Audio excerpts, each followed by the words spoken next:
आपसे गुजारिश कर रहा हूं कि अभी एनकाउंटर चल रहा है, वहां खतरा लाहक है। आप मेहरबानी करके वापस चले जाइए और एनकाउंटर साइट पे आने से गुरेज करिए। पुलवामा पर सीआरपीएफ के 40 जवानों की शहादत से सेना का खून ऐसे खौला कि उसी पुलवामा में उसने ऑपरेशन के मास्टरमाइंड आतंकवादी कामरान और एक और आतंकवादी को मार गिराया। हालांकि उस एनकाउंटर में मेजर विभूति समेत 5 जवानों ने शहादत पेश की। हम इस समय दक्षिण कश्मीर के उसी गांव में हैं, पिंगलिंग, जहां पर ऑपरेशन चल रहा है और यह ऑपरेशन पिछले करीब 12 घंटों से ज्यादा से चल रहा है। एक पाकिस्तानी आतंकवादी मारा जा चुका है, दूसरा पाकिस्तानी आतंकवादी अभी भी कहा जा रहा है कि वो सुरक्षा बलों से लड़ रहा है, तीसरा एक लोकल आतंकवादी इसी गांव का, वो भी मारा जा चुका है।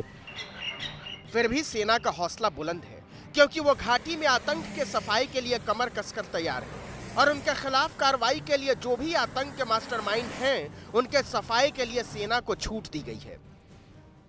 अपने जवानों पर भरोसा रखिए।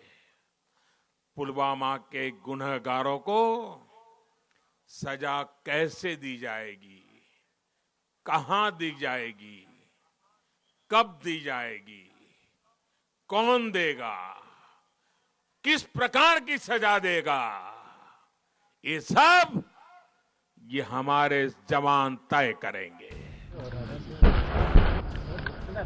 दरअसल पाकिस्तान ने कश्मीर घाटी को अपने आतंक की प्रयोगशाला बना दिया और इस काम में उसके मददगार बन गए राज्य के अलगाववादी नेता।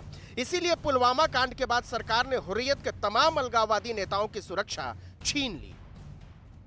जो होगा सही दिशा में होगा, राष्ट्र हित में होगा।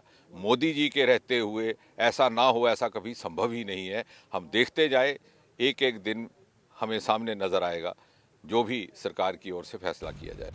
एक तरफ पाकिस्तान घाटी में आतंक फैला रहा है, तो दूसरी तरफ हिंदुस्तान की चुनौती कश्मीर को धरती की जन्नत बनाए रखने और वहां एक नया विश्वास पैदा करने की है। पुलवामा कांड के बाद देश के दूसरे हिस्से में कश्मीर के लोगों की सुरक्षा का सवाल आया और जब प्रधानमंत्री नरेंद्र मोदी को दक्षिण कोरिया की राजधानी सियोल में शांति पुरस्कार मिला, तो पुरानी पार्टनर पीडीपी ने कटाक्ष को जिस तरह किया।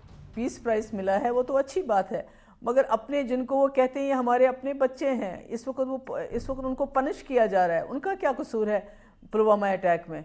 मगर उनको पनिश किया जा रहा है और प्राइम मिनिस्टर खामोशी से सुन रहे हैं, कुछ भी नहीं बोल रहे हैं। घाटी में शांति की सबसे बड़ी दिक्कत पाकिस्तान का रुख है।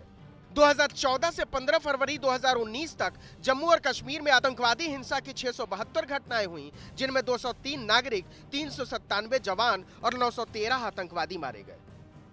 हिंदुस्तान का मकसद साफ है कि किसी भी हाल में अब घाटी में कोई और बुरहान वानी या आदिल अहमद डार पैदा न हो, या फिर पाकिस्तान या अफगानिस्तान से आकर कोई कामरान कश्मीरी नौजवानों का ब्रेन वॉश न करे।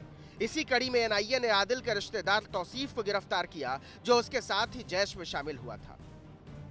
पुलवामा हमला करने वाले जैश ए मोहम्मद के पीछे पाकिस्तान के खुफिया एजेंसी आईएसआई खड़ी है। आईएसआई के शाह पर ही जैश के आतंकी सरगना मसूद अजहर ने कामरान को कश्मीर भेजा। कामरान ने आदिल का ब्रेन वॉश किया और उसे आत्मघाती हमले के लिए राजी किया। आदिल ने 14 फरवरी को सीआरपीएफ काफिले पर हमला किया। उसी आदिल का रिश्तेदार तौसीफ अब एनआईए के रडार पर है। सेना ने घाटी में आतंक के खात्मे के लिए ऑपरेशन ऑल आउट चलाया था। Talking about the so-called Ghazi, you know it better than me in Kashmir. कितने गाजी आए, कितने चले गए?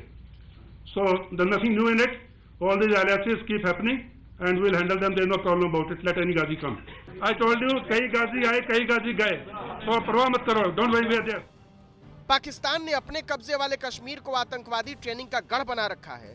अब आलम यह है कि बहावलपुर में जैश के आतंकी ठिकाने को उसने कब्जे में ले लिया है, लेकिन जम्मू और कश्मीर को बचाने के लिए भारत आतंक को बचने नहीं देगा।